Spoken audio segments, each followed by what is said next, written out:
কচুতলিত জনজাতীয় আবেষ্টনীৰ যি উচ্ছেদ অভিযান চৰকাৰৰ দ্বাৰা চলোৱা হৈছিল, এই সামগ্ৰিকভাৱে গোটেই বিষয়টোৰ সন্দৰ্ভত কংগ্ৰেছ দলৰ যিটো স্থিতি, সেই স্থিতি অসমৰ সমাজ জীৱনত ধিকৃত হৈছে।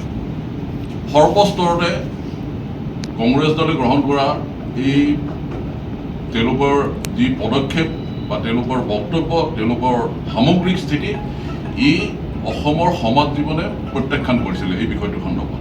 আৰু তাৰ কাৰণে কংগ্ৰেছ দল বিতত হৈছে, আৰু বিতত হোৱাৰ কাৰণে আজি কংগ্ৰেছ নেতা ভূপেন বৰা ডাঙৰীয়া বা দেৱব্ৰত শইকীয়া ডাঙৰীয়াই আজি মাননীয় মুখ্যমন্ত্ৰী ডাঙৰীয়াৰ বিৰুদ্ধে বা অসম চৰকাৰৰ বিৰুদ্ধে বিভিন্ন ভিত্তিহীন অভিযোগ উত্থাপন কৰিছে। এতিয়া তেখেতসকলে আজি অভিযোগ উত্থাপন কৰিবলৈ গৈ কৈছে যে অসম চুক্তিৰ ৬ নং দফা ৰূপায়ণৰ ক্ষেত্ৰত চৰকাৰৰ যিটো ভূমিকা, সেই ভূমিকা সন্দৰ্ভত তেখেতসকলে সমালোচনা কৰিবলৈ গৈছে। কিন্তু আমি এটা বিষয়ে প্ৰশ্ন উত্থাপন কৰিব বিচাৰিছোঁ কংগ্ৰেছ দলৰ ওচৰত, ভূপেন বৰা ডাঙৰীয়াৰ ওচৰত, দেৱব্ৰত শইকীয়া ডাঙৰীয়াৰ ওচৰত, যে তেওঁলোকে আজি এই বিষয়খিনি যি উত্থাপন কৰিছে সেই বিষয়খিনি সন্দৰ্ভত ইতিমধ্যে অসমৰ মাননীয় মুখ্যমন্ত্ৰী ডাঙৰীয়া হওক বা চৰকাৰৰ তৰফৰ পৰা এই গোটেই বিষয়টোৰ সন্দৰ্ভত এটা স্পষ্ট বক্তব্য প্ৰকাশ কৰা হৈছে, স্পষ্ট স্থিতি প্ৰকাশ কৰা হৈছে।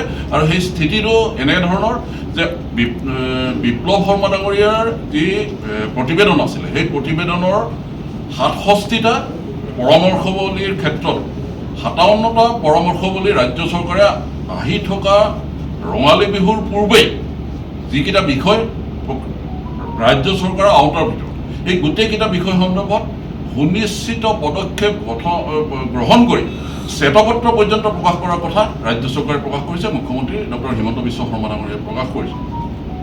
একেধৰণে এই প্ৰতিবেদনত সন্নিৱিষ্ট 10টা অন্য বিষয় সন্দৰ্ভত, 10টা অন্যান্য পৰামৰ্শৱলী সন্দৰ্ভত যিসমূহ কেন্দ্ৰীয় চৰকাৰৰ এখতিয়াৰৰ ভিতৰত পৰে, গতিকে সেই বিষয়খিনি সন্দৰ্ভত কেন্দ্ৰীয় চৰকাৰৰ সৈতে এই গোটেই বিষয়টো আলোচনাৰ জৰিয়তে আগবঢ়োৱাৰ কাৰণে সুস্পষ্ট বক্তব্য তথা সিদ্ধান্ত প্ৰকাশ কৰা। ডাঙৰীয়াই সেই বিষয়খিনি সন্দৰ্ভত জনসাধাৰণৰ মাজত বিভ্ৰান্তি সৃষ্টি কৰাৰ কাৰণে যে ষড়যন্ত্ৰত লিপ্ত হৈছে, তাক আমি ভাৰতীয় জনতা পাৰ্টী অসম প্ৰদেশৰ তৰফৰ পৰা কঠোৰ ভাষাৰে অৰিহণা দিছোঁ। আমি পুনৰ ক'ব বিচাৰিছোঁ যে যোৱা সময়ছোৱাত আচলতে কংগ্ৰেছ দলৰ যিটো খিলঞ্জীয়া বিৰোধীৰ স্থিতি, সেই খিলঞ্জীয়া বিৰোধীৰ স্থিতি নতুন নহয়।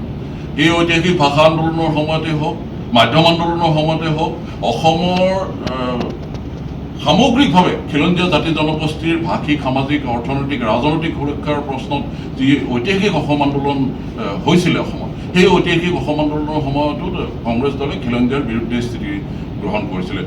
৮৩ জুয়ে পুৰা নিৰ্বাচন কংগ্ৰেছ দলে অনুষ্ঠিত কৰিছিলে অসমৰ খিলঞ্জীয়া জনসাধাৰণৰ আৱেগ, অনুভূতি তথা প্ৰত্যাশাৰ বিপৰীতে।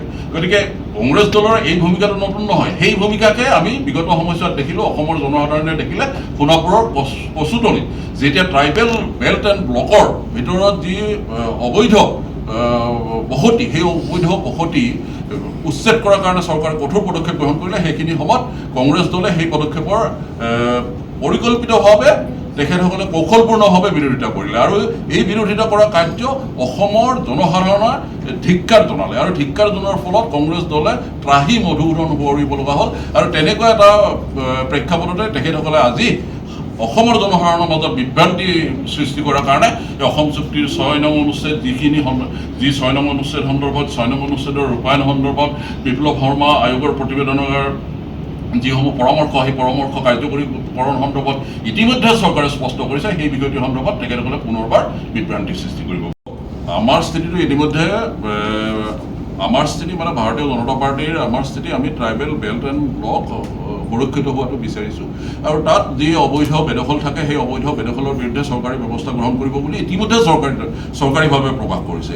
গতিকে কেৱল ট্ৰাইবেল বেল্ট এণ্ড ব্লকেই নহয়, আপোনালোকে মন কৰিছে যে বিগত সময়ছোৱাত অসম চৰকাৰে কেবিনেটত সিদ্ধান্ত গ্ৰহণ কৰিছে যে ট্ৰাইবেল বেল্ট এণ্ড ব্লকৰ বাহিৰতো যিসমূহ খিলঞ্জীয়া যিখিনি জনজাতীয় লোক আছে, আৰু জনজাতীয় লোক অকল নহয়, জনজাতীয় লোকৰ লগতে প্ৰটেক্টেড কমিউনিটি, সেই প্ৰটেক্টেড কমিউনিটি আৰু ST বা জনজাতিসকলৰ যি জনবসতি আছে ট্ৰাইবেল বেল্ট এণ্ড ব্লকৰ বাহিৰতো, সেই সকলো যাতে সুৰক্ষিত কৰিব পাৰে, তাৰ কাৰণেও কেবিনেটে সিদ্ধান্ত গ্ৰহণ কৰিছে। গতিকে অসম চৰকাৰৰ যিটো জনজাতিৰ সকলৰ অধিকাৰৰ যিটো প্ৰশ্ন, জনজাতিসকলৰ সুৰক্ষাৰ যিটো প্ৰশ্ন, সেই সুৰক্ষাৰ প্ৰশ্নত অসম চৰকাৰে যি শক্তিশালী স্থিতি গ্ৰহণ কৰিছে, আমি আদৰণি জনাইছোঁ।